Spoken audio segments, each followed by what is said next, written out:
The college football playoff has become a very touchy subject over the past few years, and there have been some snubs over the years, but there is one team in particular that, in my opinion, got completely robbed by the college football playoff committee, and it happened in the system's very first year. The 2014 TCU Horned Frogs went 12-1 and beat 5 ranked teams in the process, but they were left out of the college football playoff for Ohio State, and many think they are the biggest snub in college football playoff history.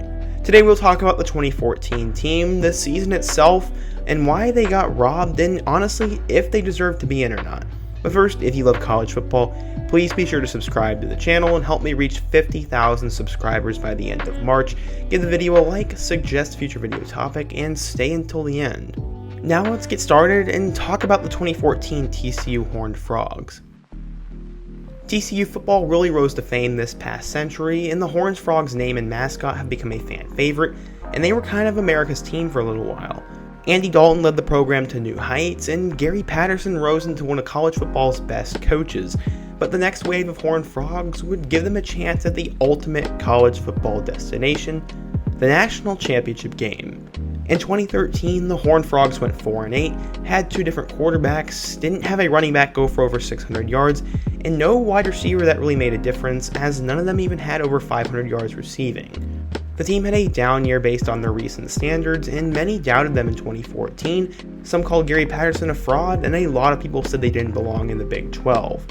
Going into the 2014 season, Trevon Boykin was going to be the starting quarterback, Aaron Green was going to be the running back, and Josh Doctson was going to be a breakout player at wide receiver. They also had one of the best defenders in the country in Paul Dawson, and this was a team that was supposed to improve and be anchored by their defense.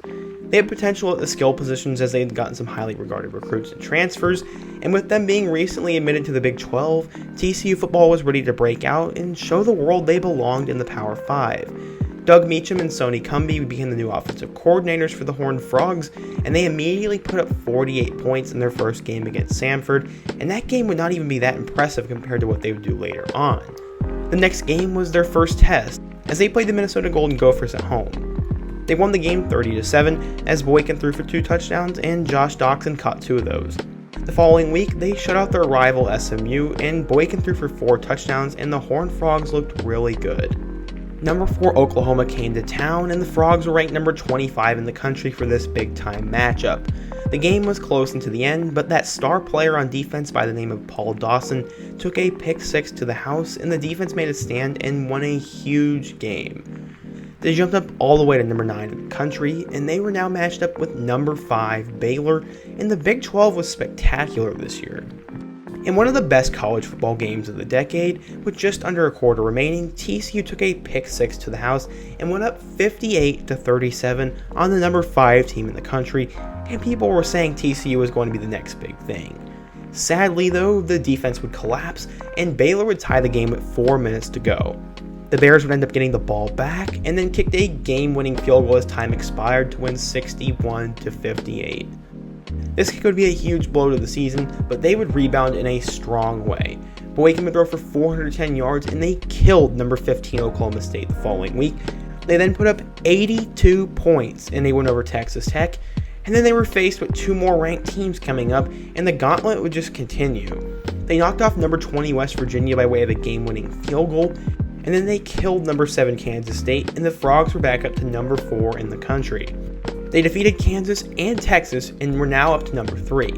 In their last game of the season, they played a 2-10 Iowa State team, but they won 55-3 and dominated in every facet of the game. And with them being 3rd in the nation, it looked like TCU was going to make the playoff, and they were America's team. But over in the Big 10, led by Cardale Jones, the Ohio State Buckeyes had beaten Wisconsin 59-0, and there was only one spot for both TCU, Ohio State, and Baylor to compete for.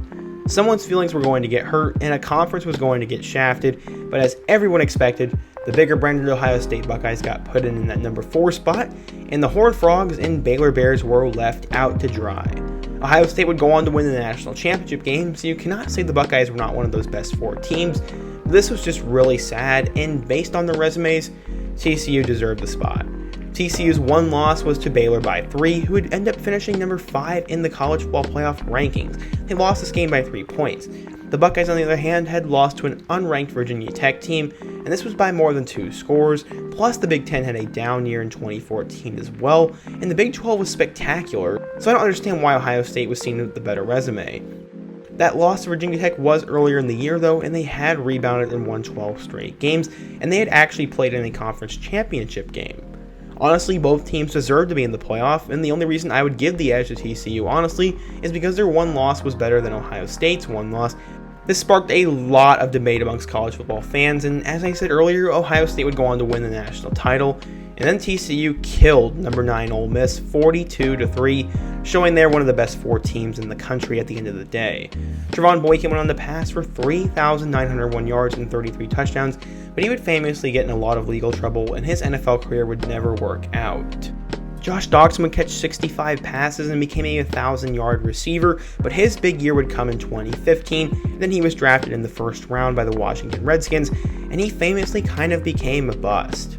That star player on defense, Paul Dawson, would end up having 135 tackles in the 2014 season, and then he was drafted in the third round by the Cincinnati Bengals, but he only played in 2 games, and his career was considered a bust.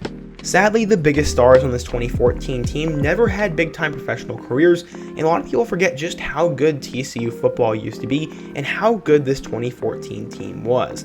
They would go on to win 11 games in 2015, but Trevon Boykin got injured in a pivotal game against Oklahoma, and they also won 11-3 in 2017 behind the arm of Kenny Hill. The Frogs have fallen off a bit since the past 3 years, but they were once on top of the college football world and were one of the best teams in the Big 12, and they would have been a playoff team in any other year. Let's talk about the snub itself though, and why the committee honestly justified this. He said, quote, "The committee members are guided by the conference championships, the strength of schedule, head-to-head competition, common opponents, and the other important factors such as injuries and the eye test. What this tells me is that they can skew something any way they want, and them moving to number 6 in the country was a crime." After all this drama, the Big 12 decided to bring the conference championship game back and give themselves a better shot to make the playoff. Ultimately, I think the conference championship game is what held TCU out of the 2014 college football playoff, and despite the fact that I always say it's brands, I do think if they would have played in that game and beaten Baylor, there is no possible way they would have been left out. I personally thought TCU deserved to be in, and I thought they were one of the best 4 teams in the country, and this was their best chance in program history to win a title. They had some really fun players as well, and TCU's rise was really good for college football, as they weren't a historic national championship brand, and people really loved the Frogs and what they were doing. It shows at the end of the day, though, that the big brands will be favored in a lot of circumstances, and that is the biggest knock on the college football playoff itself, and I personally think it needs to be expanded soon. What do you guys think, though? What did you think of the 2014 college football playoff debacle? And what's another team that I should take a look at next that's like this? Be sure to give the video a like before you go, subscribe if you're a big college football fan, comment your thoughts on today's video, and check out my other video about what happened to Kenny Hill, and all my other videos talking about documentaries of teams. Hope to see you guys again soon, but until next time, peace.